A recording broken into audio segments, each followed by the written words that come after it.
Hey, it's me. It's animated me.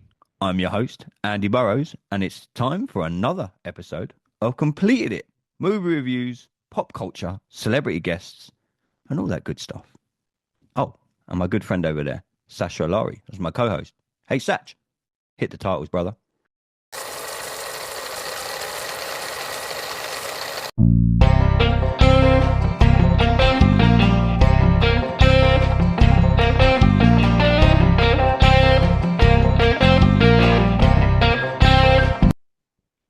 Welcome, everybody, back to another episode of Completed It. I'm your host, Andy Burrows, and as you can see, just about see him because he's slouched in his chair as always, my co-host, Mr. Sasha Alari. Sash, how are you, brother? We're back for another episode. I'm unslouched Oh, because well I've done. been See, told yeah, I've I been always told worry wake that up people will by be Sat. watching on YouTube and just see you as a floating head. But But I could how do it floating head. how are you, brother? You good?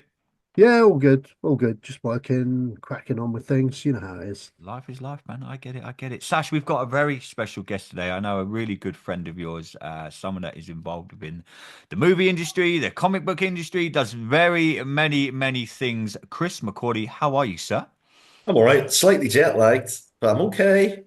I'm hydrating with water and I'm surviving, but it's great to be on the show. We Thanks, really, guys. really do appreciate it. How do you know my long, probably my oldest friend in the world? Actually, me and Sasha have probably known each other since we were. I'm gonna go about Five, 5 years old, something five like years that. old. Yeah, Yeah, we'll go around there. But that's how do you know? all. How do you know this U-Heart? Well, I haven't known him that long, but yeah, I work with him in Amstring. We worked together for about 3 years, about Yeah, 3 years, I think, yeah, three something like years. Yeah, that. 3 years. So we got to know each other pretty well. We used to Skype off and talk on the phone and chat about movies and stuff like that. So and I was the bad influence. It's not that Sash would ever Sky from work, but I was the bad influence because Never, to be never. honest, I didn't give a fuck. I just say, come on, see if Ah, Sash is about. Hello, you all right? a man over after my own heart. But Sash, go for it, brother. It's all yours. yeah. So, like as he said, we've known each other a real long time. Um, to be quite honest, the first time I heard of Chris, he was this guy that wanted to get into our company. He was really big into retro games, still is, and also is a coder, fellow coder. Well, I'm not a coder, but he's a master at coding. And you're working on Mega Drive stuff now, aren't you? I was You're working on Mega working on Drive many stuff. stuff. Yeah, I do a lot of things in my current work. So mostly PlayStation. Moved on to Switch and Steam and stuff like that. But yeah, I like with retro coding. I love Mega Drive. I write an assembly language column for Pixel Addict magazine. Write for Amiga Addict as well now. So yeah, I have a great love for retro game. And Cool. as well as like writing for various video game, retro video game magazines and stuff. You've also written books and novels, Yeah, yeah, such as the Stoker Verse. yeah. That's what You're probably one of the most. key players in the Stokerverse. Am I right in saying you're Yeah, I one of the co-own it. CEOs or? I co-own it with Decker Stoker. He's the great grandnephew of Bram Stoker. So I co-own that. That's probably what I'm best known for, at the minute. So yeah, that's an interesting journey. The Stoker verse basically was founded, I think, about five years ago now, and it's based on the fact that Bram Stoker. There was 120 pages taken out of the original Dracula by Bram Stoker's publisher. And Decker and I used those missing pages to sort of create the complete Dracula. And we do that in a variety of media. So it's a transmedia franchise. It did start with graphic novels and then moved into novels and audiobooks and tabletop games and video games. And we're heading into television soon. So it's quite a big deal then, Chris. Obviously, the Stoker Verse. Explain for people that don't know, if you had to put it on a scale of how big it is it up there with what the biggest ones that we'd know? I mean, I'm not sure. Well, I don't know. Modesty would forbid me from saying that it was that Of big, course. but it is. It's a transmedia horror franchise, which is it's doing quite well. It's doing well enough for television companies to be interested. So that's always a good sign. So with I the think so the, with the the Stoker Verse, would you say that was, writing these novels and these comics and stuff from the comic angle, was that how you got into the comic book writing and the No, or no, it's before that. okay. So a while ago, about 7 years ago, I get into the comic book industry because I was a trainee colorist. So trainee colorist is called a flatter. And what would happen is you would get inks and you would just put flat colors on it. Basically, color, it's almost a color separation for then the colorist to come in and put the shadows and depth. It's a time-saving exercise. Flatting is one of those nightmare jobs, apprenticey jobs that most people don't like. I thought it was great. Uh, First job I ever did was Judge Dredd. And I'd been a fan of Dredd since '95, so I'd worked in that. And then I was taken under the wing of a 2000 AD colorist called John Charles. And I started working on some 2000 AD stuff, Sinister Dexter, Rebellion on Roy of the Rovers. So I was given Roy of the Rovers to do, Dread, a few other bits and pieces from 2000 AD, and then John had his own comic called Techno Freak, and I was the colorist on that, and then kind of moved on from there to do like different indie style comics. I won an award for something called the Langway Hame, which is, you can tell, was a Scottish comic. And that work was displayed in the Glasgow Museum of Art. And I moved on from there, then did inking. So, you would get pencils and then you would ink those pencils. And I worked for Dynamite. I did stuff for Marvel. I did inking and coloring for Marvel. Um, and it was a chap called Sean Ellery who got me into all of that, which was great. I did some Tomb Raider pinups, Red Sonja, Transformers, Turtle stuff for IDW. So I enjoyed all of that. And then I started to move into like writing. I'd never written a comic book script before, but there was a company called 123 Go, and it was an indie comic book that a lady, Phoebe Xavier, had created. And she came to me and she said, "Look, I'd like you to write a vampire themed comic book for an anthology that we have." So of course I picked Dracula, and I called it Dracula Lord of the Future. And basically what happens is there's a Weyland-Yutani style company that comes and it excavates Dracula from his grave, takes him up into a space station, chains him up to silver, and does all sorts of horrible experiments on him because they're trying to create this like super soldier drug. And Dracula gets out and kills everybody in the space station in a variety of horrific and gruesome ways. Um, it was described as cinematic in style. It was a 2000 AD artist that did it and colored it. Um, and Decker Stoker saw it. And there was something about it that I think he told me it was the second page where Dracula's chained up, and Dracula's thinking through all his like the history of when he was Vlad the Third, the Victorian era. I then postulated that he went to the Wild West. He actually escaped, went to the Wild West, and then up into World War I, World War II, and he's remembering all the conflict he has with humans.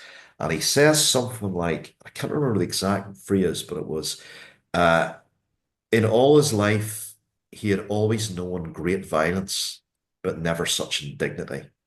And that was the indignity of being chained up and these very clinical white suited scientists doing Wow. horrible things to him. But yeah, that struck a chord with Decker, and he rang me the next day. And he said, "Look, I'd like to do a comic book with you." And how the Stokerverse started was it was nothing to do with Dracula at all. It was a short story that Bram Stoker had written, and I do apologize for this, but the original title, and we have to remember that this is in the Victorian era, was The Squaw. And I changed that to The Virgin's Embrace. And the reason I did that was the Squaw was written about the Virgin of Nuremberg, which was the Iron Maiden, which is a torture device that was used. Actually, it wasn't used in the Middle Ages. It was just presented in museums in the 19th century, but it was never actually used as a torture device at all. But anyway, the story sort of has that, and there's a horrific element about a cat, an accidental murder of a kitten, and then the kitten's mother extracts vengeance on the individual he accidentally murders a kitten. And I went into great detail about this. We created a graphic novel. We created a treasury, basically. So you had the original story at the start, and you had a 40-page graphic novel that was illustrated by Doctor Who actress Jessica Martin. So she was the Seventh Doctor's companion and Doctor Who for a couple of the episodes, and Big Finish. But she was also in Spit and Image. She was actually the voice of some of the characters. If you remember Spit and Image in the Wow, 80s, yeah. she worked with Chris ITV on Sunday McAuley. nights, if I remember. Yeah, she was the voice of the Queen, and she reprised the voice of the Queen again in modern Doctor Who for one of the episodes. But she was a popular entertainer that worked with Bobby Davro on Saturday nights and Russ Abbott and all of that. She retired in the 90s. She did theatre work. She retired in the 90s to become a full-time mum, and then she got into artistry and graphic novel art. She became an award-winning artist. So I approached her, being a big Doctor Who fan. I approached her and said, "Would you like to do this?" And she said, "Yeah." So we worked very closely together in crafting the graphic novel element. And then there were some images from the Stoker archives that had never been seen before. So you can still purchase it today. It's out there, the hardback or ebook, and it's called The Virgins Embraced. It did very well. It outsold Stephen King and Clive Barker's new novel. So that was seen as a success, and enough of a success to move on to another product. So the next product that came out was actually something completely different. I had never written an audio drama before, but I woke up, I remember it was a Tuesday in February sometime, about 5 years ago, and I woke up in the very symbolic hour of midnight. And I stumbled into the kitchen, poured myself a coffee, and I got this idea for an audio drama. And the audio drama would go into the heads of all the main protagonists of Dracula from from their viewpoints, so telling the story from their viewpoints. And I called it Voices of Dracula. And I sat myself down and started to write it. Now, I wrote the entire audio drama in about 3 hours. Wow. And as I was writing characters like Renfield and Mina, I knew the actors that I wanted. And again, being a Doctor Who fan and a sci-fi fan, my Renfield was Terry Malloy, and Terry Malloy was Davros, Doctor Who. So Terry Malloy's Davros is very interesting because he's got this vocal modulation.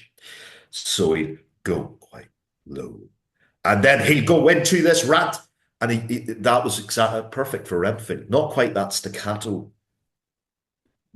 quality, but the Renfield is quite a sane lawyer until he gets this religious mania of Dracula.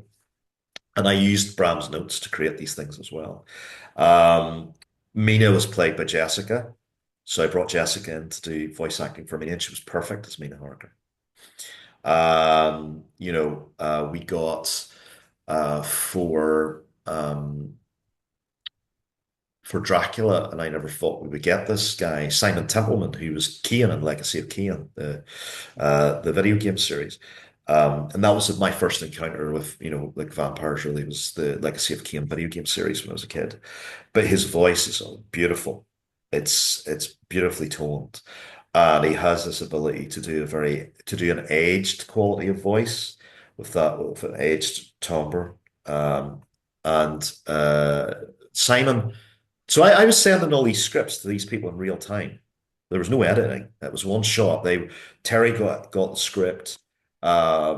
Jessica got the script. Colin Becker, he was the Sixth Doctor. He was Van Helsing. He got his script, and then I sent Simon his script. And my wife had told me, just go and send it to him. Find out how to send it to him, and I did.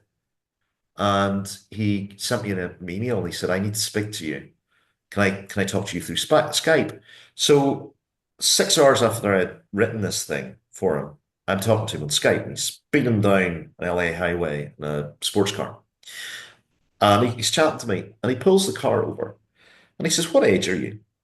So what was I then? I was 38 or something like 37, 38. And I told him, and he said, that writing would come from, we thought it was going to come from an older person. Tell me your story. So I told him about the whole story. And he said to me, okay. He said, right, look, we're friends now. Um, you can't afford me. There's no way this production can afford me. So I'm going to do it for free. Wow. And he said, I'll tell you a story about what happened whenever you give me the script. So he read the script at breakfast and he passed the script to his kids and his wife. And they said, you have to do this. Now, he said to me, do you know who my wife is? I said, no. Rosamund Chow, who's Chief O'Brien's wife, Kiko O'Brien in Star Trek. So she was like, this is amazing. You've got to do this. And this is why he reached out to me. But anyway, he taught me how to vocally direct actors. So I actually vocally directed them, which was, it was fantastic. How to give actors the motivation, how to use that, how to use their personal life as well, which is very dangerous. And I've talked to Sash about this, and in some ways I've used it. You have to be very, very careful how you do that. But being able to create and craft an emotional echo chamber for a moment in an audio drama that the actor can use can be very powerful. Mm. So we did that together. Claudia Christian then played the part of a new character that explains why Dracula really wanted Carfax Abbey. And it ties in with another Bram Stoker short story called Jewel of Seven Stars. And Jewel of Seven Stars is where the Mummy films came from. They influenced the Universal Mummy films.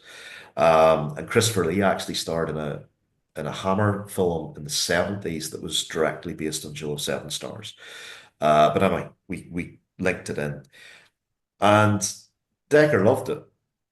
And he saw what I was trying to do. He saw what I was crafting, weaving things in with Bram's work. I mean, Virgin's Embrace wasn't anything directly linked to Dracula, but the Virgin's Embrace was set in Nuremberg, and Nuremberg is a very important town for Dracula historians. It's an important city for Dracula historians because that's where the Emperor Sigismund gave Vlad II the Order of the Dragon.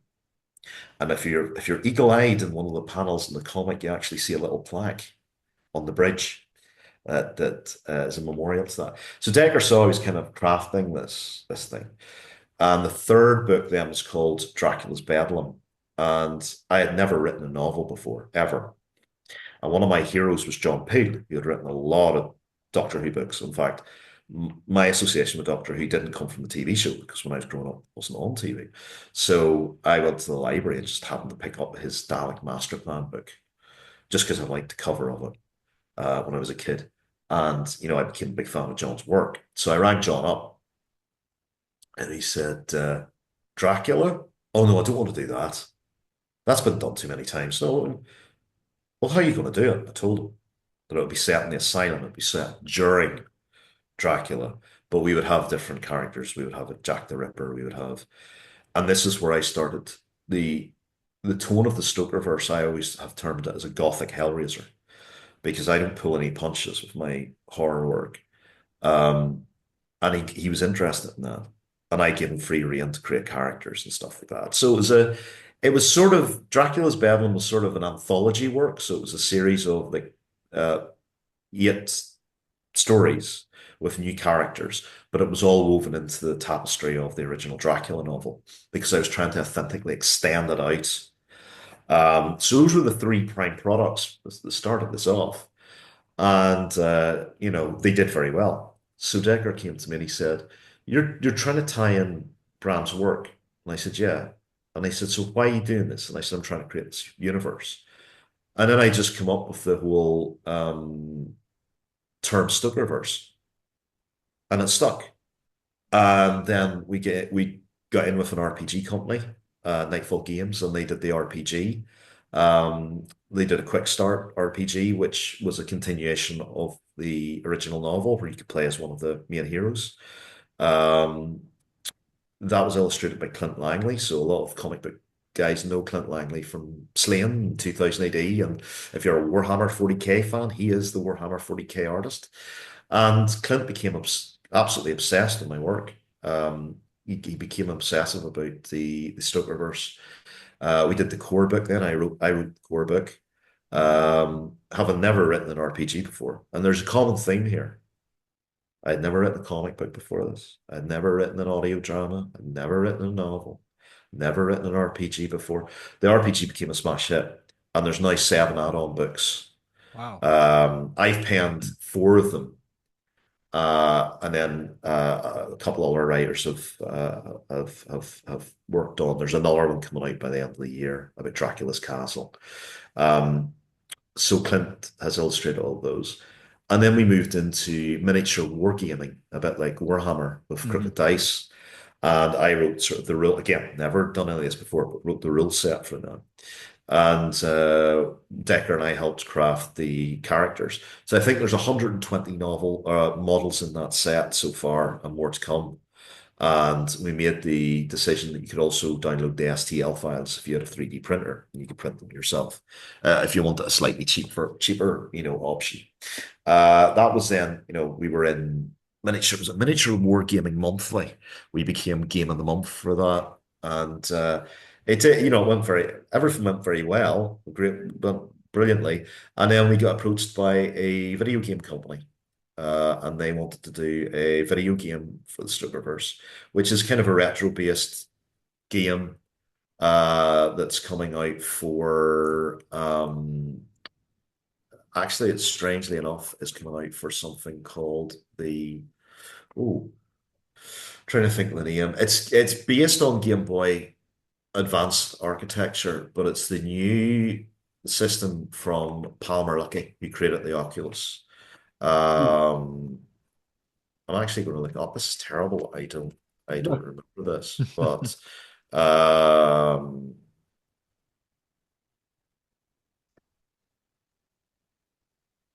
it was released last year.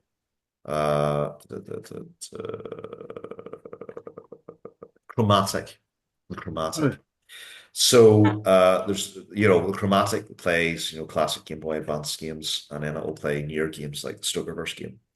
There's a demo out at the minute for everybody who wants to play it. If you jump onto Incubate, their website, you can jump on and play the demo, and it'll give you a section of level 1, level 2. Level 1 is Jonathan Harker escaping the castle, but we use Bram Stoker's notes, and obviously it's a slightly different twist as you descend into the castle. It's a Metroidvania game. right. So Okay. you open up different paths and all that sort of stuff. Level 2 then is a little different because it's set 30 years after the novel, and we're moving into World War One, post World War One territory with a new set of characters.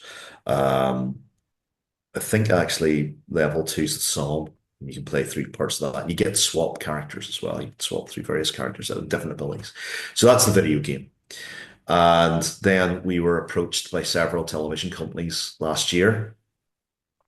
We have picked one, and that is in development at the moment. But I'm not allowed to talk about any of that.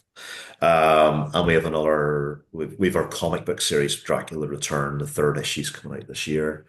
And we have a novel that Clint Langley has illustrated. Every page is illustrated, and it's called Shadows of the Stokerverse. And that extends the Stokerverse out a little more. Now, Wow. what's interesting about Dracula is that Bram Stoker, in his original preface, stated that Dracula was a true story. And I can tell you, Dracula is absolutely a true story, 100%. And we explore this through the Stokerverse. When Bram Stoker gave the original manuscript to his publisher, Otto Kleiman, it was Archbold and Constable was the company. Um, he stated in his preface, this is a true story. And Kleiman said, no, we're not having this. And then he ripped out the 120 pages. But Bram stated very clearly he knew everybody in the story and he protected their identities because they were well-known individuals in Victorian society. Wow.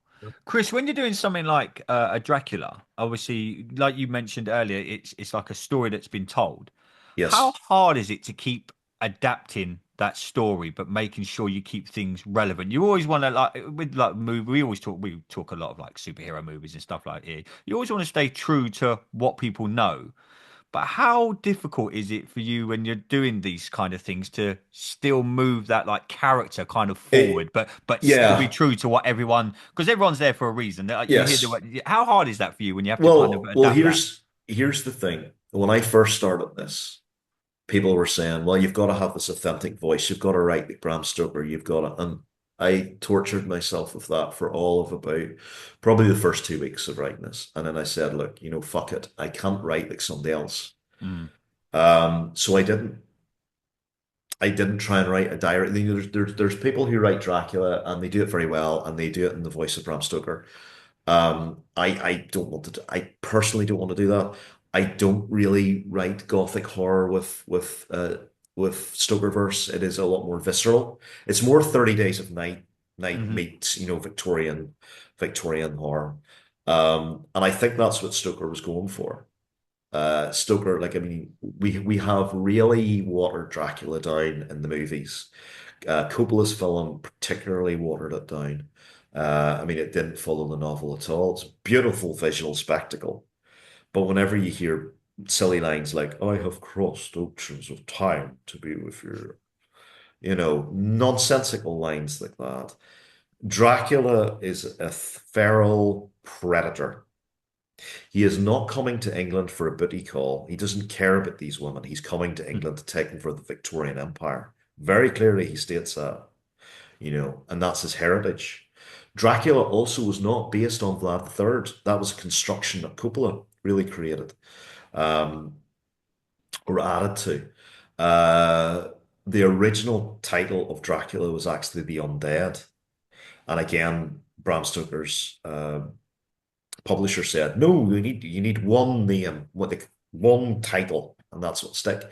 So Bram went to the London Library and got a book by a Scottish author called Emily Gerard. It was entitled The Land Beyond the Forest, and that's the English translation of what Romania stands for, or sorry, Transylvania stands for. So he lifted the book. Now Dracula was originally called um, Count Mandeville. Now you do see this when he signs Carfax Abbey in the version of Dracula take off the shelf. Count Mandeville is how he signs for uh, Carfax Abbey. It's an in joke, man devil. He's supposed to be the Antichrist. He's supposed to be the son. He's supposed to be the son of the devil.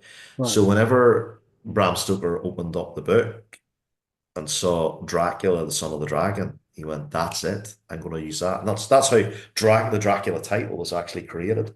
Um, so that it's construction, and that's why whenever you look at, I think it's chapter 2 when Harker's in the dining room with Dracula. Dracula claims that he's been the son of a gypsy and all of these.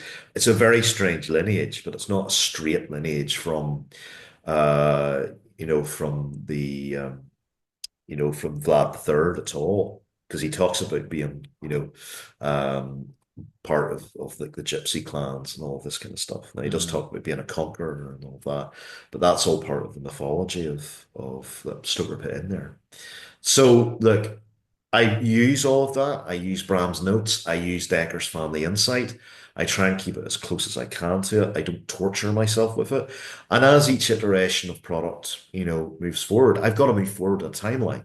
Hmm. So, I start with, I've got prequels to Dracula and audiobooks and things like that. And then I move forward. And then the video game is very much a sequel to Stokerverse and the original novel. And look, when you hand something over to a TV company, they pretty much do whatever the hell they want with it. Hmm. I mean, it's, you give them sandbox to do because, and each product has a different audience. So you're writing, like for an RPG, I'm writing for a different audience than a miniature war game, Hmm. or like a short story is a very different audience from like a novel, 240-page novel or whatever. So you have all of these things that you have to think about. Is that an easy thing to Um, do as a writer, Chris? Change your style to the audience that you're I've writing to? I have no idea. I tell you, I came to this with no preconceptions. I have never Mm. done it before, so I had no fear. I just sat and did it. There's a lot of pretentious pricks out there who are gatekeepers, Mm. and they'll say, "Oh, you have to do this, or you can only be a comic book writer, or you can only be a novelist, or." And those people are you never listen to gatekeepers because they're all a bunch of pricks, and they're telling you these things to limit you. They're telling these things, and if there's anything that I've proven in the last 5 years, yeah, like you can learn. Like you could go to Udemy and grab a course for 16.99. Like we'll come on to this later. I've learned FX, like Adobe FX, Houdini. I've worked on movies and stuff. I've done that. I've done maybe a 100-hour course, but you learn, and anybody can learn this stuff. It's not. I don't see myself as special at all. Um, I just think you spend a lot of time. And I'm not sure that people really want to spend the time I do. I mean, I work 16 hours a day. Mm. And a lot of that can be, apart from the day job, it's the study time as well. It's the study time. I mean, I write kids' books now, and there's a different style to writing kids' books, or a different style to write science fiction. There's a different style to writing romance. But this is what interests me. Um, the other thing I would say to writers is like learn human psychology. And actually, horror is a good way to start because you learn the psychology of fear, terror, hope. All of the human emotions that we have can be displayed in the horror genre. Um, and I don't call myself a genre writer. I just call myself a writer. But it's sometimes maybe that was an easy place to start for me. Mm. And look, most horror that's written is crap.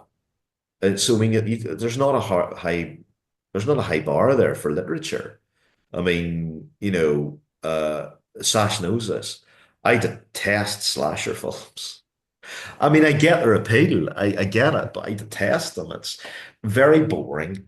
They're basically action films in disguise. And, you have these very silly tropes of somebody's wearing an ice hockey mask. Or, I mean, the best slasher film I think I ever saw was Psycho, because Psycho actually they did a character study of what it's like for somebody who has a level of psychosis, and it's very hard. Yeah, you're creeped out by Perkins, the whole thing about his mother, and it's based on a guy, and all of that stuff. But you get into the head of the character, and you actually feel a bit sorry for him, Mm. and um, that heavy dependence on a maternal figure where your masculinity doesn't develop, or you don't develop as a person because you have that very strong parentage that's pressed upon you. There was a lot of thematic points with the film. The Exorcist was interesting because The Exorcist is basically a little bit like Dracula. It's this belief versus science, and then the gray area in between. Dracula is the same. Dracula was written at a time period where superstitions were being removed. You had a lot more technology. You see that Seward uses a phonograph to record himself in the notes. Seward also, this is a very subtle thing, Seward uses Freudian analysis with Renfield. So before that, asylums were horror shows in themselves. Like they do trepanning, they do all sorts of things. But Seward asks Renfield about his dreams. He uses Freudian analysis. He uses psychology, and that's very interesting. So it's science versus superstition, and The Exorcist has that as well. So you can have these sort of nuances with horror, and then you can move on to drama, romance, um, sci-fi. Sci-fi is a good sideways step from horror because there's similarities there. It depends what kind of sci-fi. If you're doing hard sci-fi, it's got to be based on something that's realistic or theoretically possible. Mm. The tech does anyway. But fantasy is another genre that I've written in and won awards for, and it's the same sort of fantasy is different because fantasy's the can be very heroic. And I think, like the Westerns, so I've written Westerns as well. Fantasy and Westerns they're similar genres. Now, fantasy is a very heroic genre. Horror isn't necessarily a heroic genre, but fantasy is.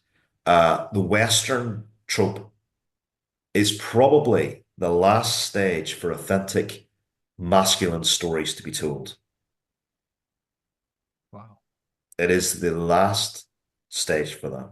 Mm. And I am not, I mean, I believe that there should, I have inclusivity in my writing and all of that sort of stuff. but I still think there's a place for masculine stories. There's masculine storytelling.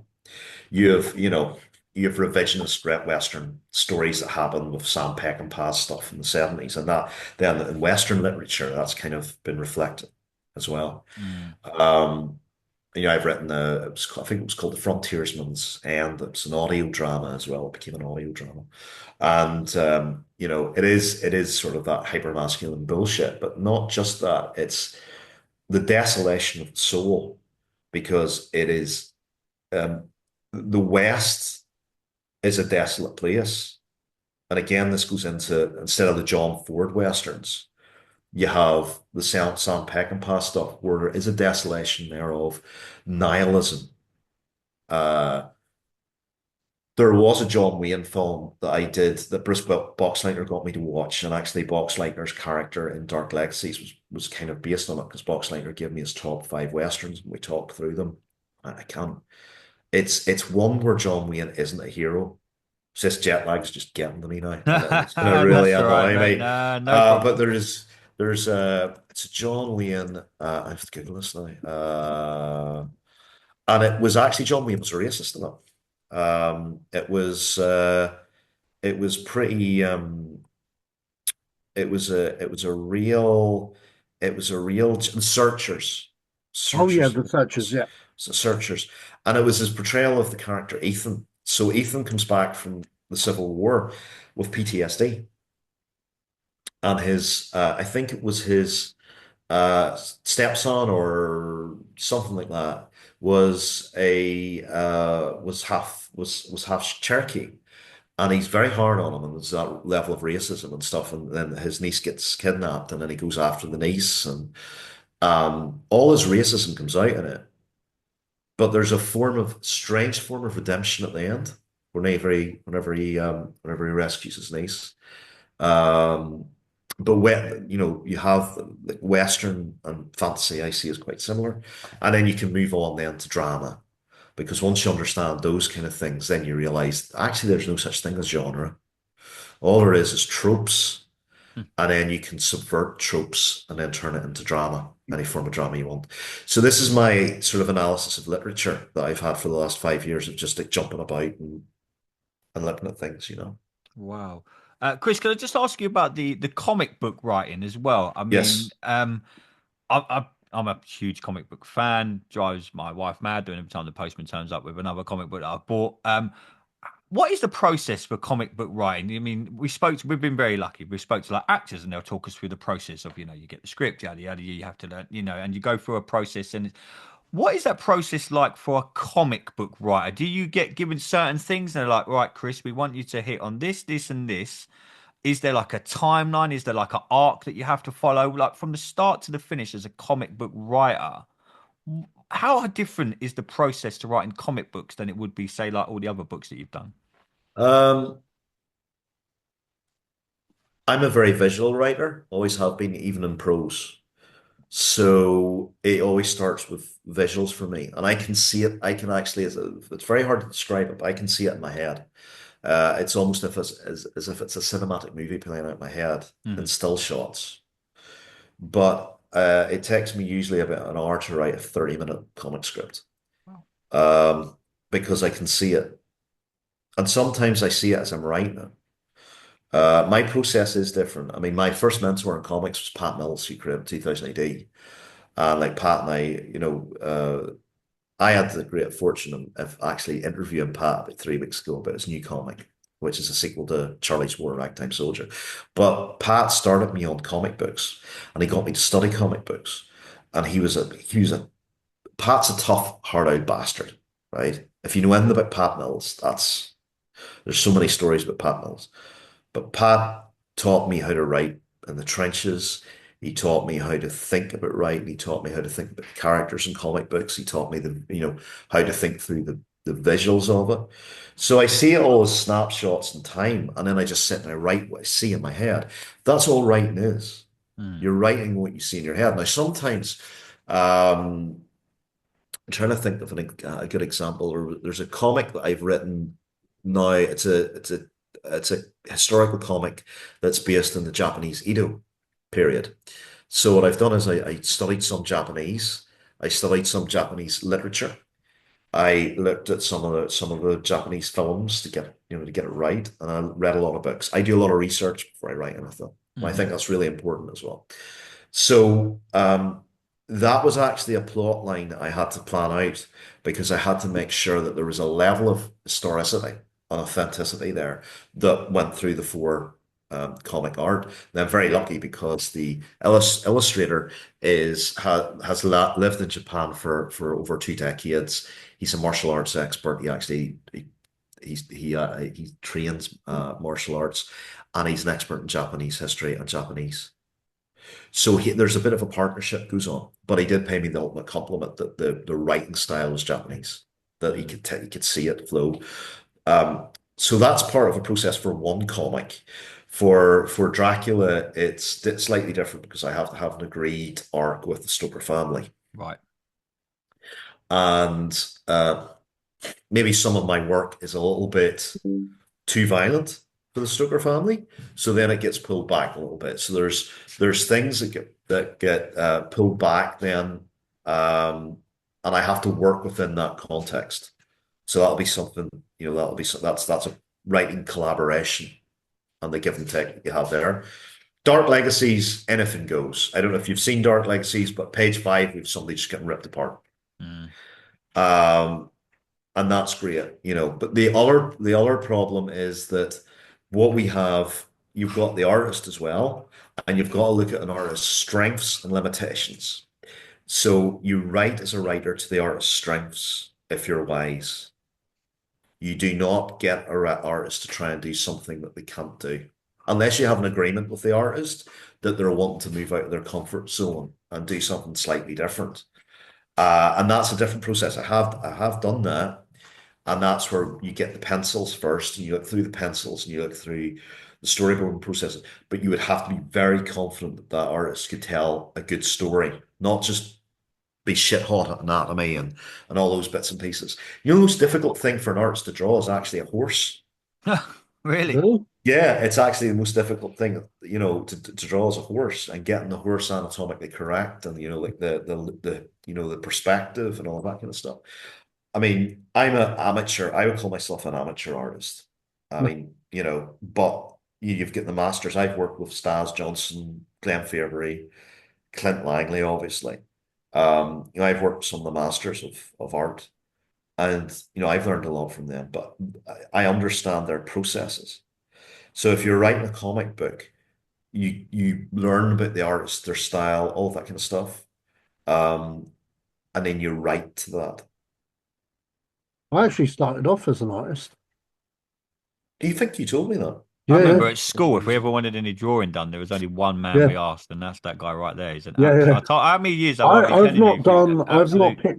I've not picked up a pencil in years, man. Like Right. decades, to be honest. I'll do the odd sketch, but Yeah. like nothing too detailed, or you know what I mean? Yeah. Like I guess with me it was more or less when I was doing short films a lot. I'd want Okay. to do a quick storyboard or a Yes. quick doodle, but I would never be like how I used to draw at school, Andy. Because at Oh, school dude, I'd go genius. in all Yeah. detailed and stuff, and I, All of us at school are like, yeah, this guy's going to be like a famous yeah, comic book artist when he it never leaves. happened, man. It never happened. I got as far as A level Mm, because I was doing A level in art and design, and then yeah, I know, right? I know. Sash, I know you got one more question before Chris, before I we get do. out of here, my friend. Well, I do, but it's the main one. We should have went with this one first. I was going to say, what? How did you start, Chris, on this career path or as a writer? Obviously, I know the story, but I mean, I remember when you first told me about this. It was very inspiring to a lot of people that are looking to try and get in. But what I liked about your story was that it was very hopeful to people that have none, and you've had to go through adversity to get to the career that you Yeah. got now. And I think a lot of Oh, people will find it very interesting. And oh, also, yeah. Yeah. the caveat is, what are your key influences? Obviously, we got Dracula there, but obviously, I know there's a lot of stuff that that influences you from your work and stuff. So, yeah. Okay, well, I'll not go into too many specifics because but I'll say this. I was chronically ill. I was in Canada. I couldn't work. So in a completely strange land, couldn't work. Um, Obviously had to make money. Just got married. I needed to make money. And what happened was about a year before that, I had met Pat Mills, and my brother-in-law brought down a box of very old tatty 2000 AD comics, and I started to review them for a 2000 AD Facebook page, and Pat had seen them, and I didn't know who Pat was at the time. But Pat and I became great friends. And while I was over in Canada, Pat suggested, well, why don't you try writing? And I did. And it was kind of in parallel with the coloring and the inking. So I was basically learning the craft of comics from the ground up, from the various different skills. So while things were going on health-wise, I was, getting up and I was sitting down and I was writing for Comic Scene. I was writing for I think about 12 video game magazines at the time, getting some money coming in, keeping everything afloat. And it really started from there. Now, what I do is I take workshops for people who are chronically ill. And when you're chronically ill, you're very tired all the time. That you have that sort of adversity physically, and you have to get into a place where it doesn't matter how you feel, you've just got to get it done. And if and I'm not saying that as a cruel thing, but that's the truth. And what you find is as you do things, it's not that, you're going to get better or anything like that. But you feel better. You've a goal, you have a purpose. You're not just somebody who's sick. You have a purpose. And I think creativity really helps in that. So I mean that's how I sort of started and how I kind of moved then into sort of writing as a career path. And it was very hard at the time. My wife's family thought I was absolutely crazy. Like, I was coming from an IT background. I was now, I couldn't work in Canada, as I said, so I had to get like some level of freelancing gig and writing was it. And, you earn very little writing at the start, and then you progress and you learn and um, the other thing is about investing in yourself. And I preach about this quite a lot, that, if you've got £1 million, you reinvest it in yourself. Mm. So you do courses, you go and you do the thing, because that reinvestment in yourself, you're going to double that. So if you're listening to this and you absolutely hate your job, and you want to earn more money, look, I always ask this question: do you believe it's possible for you to earn double the amount you do right now? Usually people say no. Some people say yes. Those people I see who say yes, I say, why do you think that's possible? Well, if you doubled your value in the industry, you could double your income. Mm. So it's that investment in yourself, that reinvestment in yourself, putting that time in. And that's how I've got to where I am. It's just the constant reinvestment. It's the constant working. It's a good And work ethic to have that. I've done, people always say to me, like, I've been doing this since 2020, and they're like, why do you do so many podcasts and you do this? You put so much time. And like, I've been up at 2, 3, 4 in the morning doing interviews with people in America. And yep, I'm like, it's what I'm passionate about. It's what I believe in. You know what I mean? It's like, it's why I do it. I don't do it for, don't, if something come of it one day and you got it opened a door somewhere, of course you're going to walk through that door. But I always say to people, and a lot of people say to me as well, they're like, oh, are you making any money out of podcasting yet? I'm like, if it was that easy, we'd all be doing it. You know what I mean? You get very lucky. You see yeah, these YouTubers and you see these guys. I don't just hit record and then 4 months later, I'm expecting loads of money. I've been doing this since 2020 and I've not made a dime. But I don't, you're doing it because you believe in something and you believe in yourself. It's like, I want to get into like broadcasting and radio and stuff like that. So podcasting for me was a way into that. And that's yep, what I tell people. People are like, Andy, I want to start a podcast. I'm like, this isn't just hitting record and you talk every week about something. I said that's part of it. But I'm like you. I like any show that I do. Sash will tell you I've got a book here. I bug him at like 1, 2 o'clock in the morning. I'm texting him. I'm constantly on him. Like I've got a whole book here full of research and stuff like that. And I've looked into like podcasting itself. I've looked deep into it and things like that. So when you say things like that, Chris, it really does resonate with me because if you don't put in the work and if you don't back yourself in life, I always say to people, no one else is gonna. People might back you. They'll say they'll back you, but always back yourself first. Is my advice to anyone. There's a really good book called Think and Grow Rich, and it's written by Napoleon Hill. Now, the story of that book was that Napoleon Hill went to Carnegie. He was the philanthropist, millionaire philanthropist. And Carnegie asked him straight, what's in your bank account? Nothing. Okay. I'm going to give you a charge. I'm going to give you a letter of introduction. I want you to go to the 50 biggest industrialists and most successful people in America. I'm not going to pay you. I'm not going to give you any expenses. You have to do this in your own time. But I want you to go and then come back in 2 years' time and tell me what the nature of success is. And he was earning no money. He was doing, none of that sort of stuff. But he did it. And what happened was each time he met the person, asking questions exactly what you're doing here, they learned more and more and more and more about success, the nature of success, which is worth more than money. And then he went back to Carnegie. He wrote the book, and it's a very famous text. I would say to people, you read that book. 2 books to read: Think and Grow Rich and The Richest Man in Babylon. Those are the 2 books to get. Okay, if you are thinking about going into creative work, the other thing I say as well is have a day job that pays the bills and understand the nature of your business. So one of my mentors is legendary Disney Imagineer Terry Hardin Jackson. What she always says to artists are, are you making any money? And usually they'd say no. And if they say no, she says, well, either your art's crap or you're crap at business. Which one is it?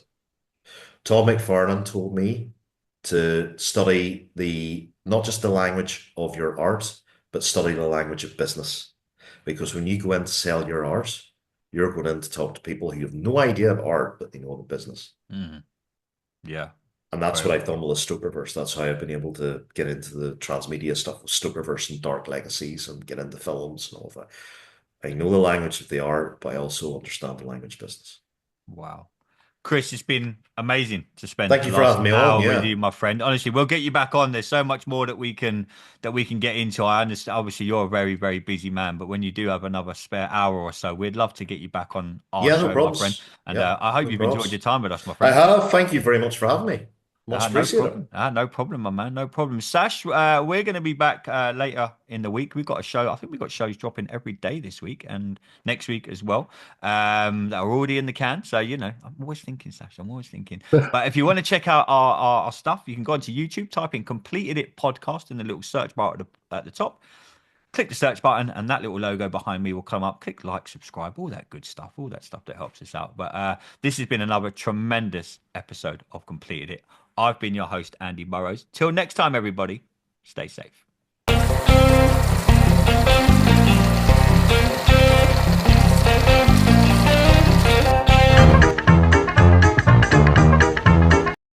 Feeling overwhelmed by the challenges of daily life? Struggling with anxiety, stress, depression, phobias, fears, or just trying to get yourself back again? Discover the transformative power of focused solution hypnotherapy and counseling. Through guided hypnotherapy, relaxation trance allows your subconscious mind to access your inner resources and strengths you didn't know you had. Book your free consultation today and let's start your journey together. For more information, please email Sharon at scm-therapy.me